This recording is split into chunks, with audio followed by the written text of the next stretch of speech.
Reel hero নহয়, এইবাৰ real hero.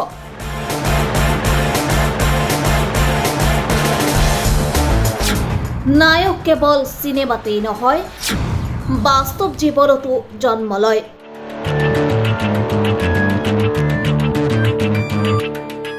মধ্যপ্ৰদেশৰ জবলপুৰত মৰ্মান্তিক ক্ৰুজ দুৰ্ঘটনা আৰু সেই কাল অমানিশাৰ মাজতে মানৱতাৰ এক অবিস্মৰণীয় কাহিনী।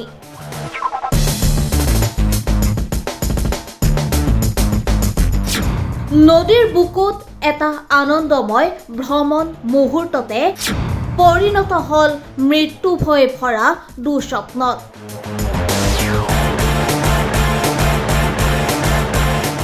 হঠাৎ বতৰৰ ভয়ংকৰ পৰিৱৰ্তন, তীব্ৰ বতাহ আৰু উত্তাল ঢৌ আৰু নিয়ন্ত্ৰণ হেৰুৱাই ডুব যাবলৈ আৰম্ভ কৰিছিল ক্ৰুজখনে। চাৰিওফালে তেতিয়া কেৱল চিঞৰ বাখৰ, আতংক আৰু জীয়াই থকাৰ আৰ্তনাদ।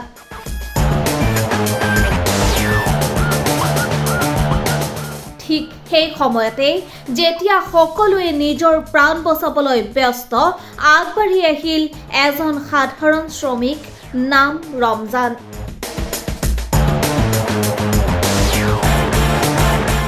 তেওঁৰ নিজৰ জীৱনৰ কথা নাভাবি প্ৰায় 25 ফুট উচ্চতাৰ পৰা পোনে পোনে পানীত জঁপিয়াই পৰিছিল।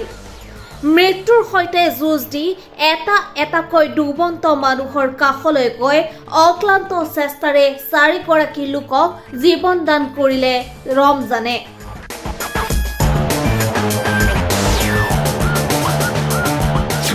প্ৰতিটো মুহূৰ্ত আছিল জীৱন মৃত্যুৰ সংঘাত, কিন্তু মানৱতাৰ সেই যুঁজত হাৰ মনা নাছিল তেওঁ।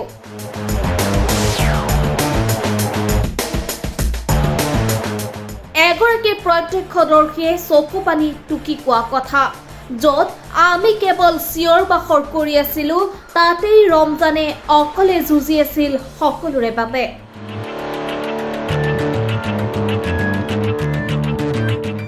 আজি ছ'চিয়েল মিডিয়াত একেটাই নাম, ৰমজান, মানৱতাৰ প্ৰকৃত হিৰো।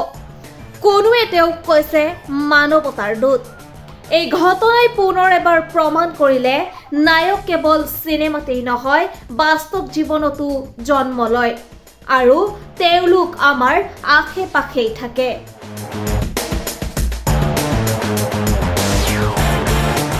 News desk report, ৰিপাব্লিকানী।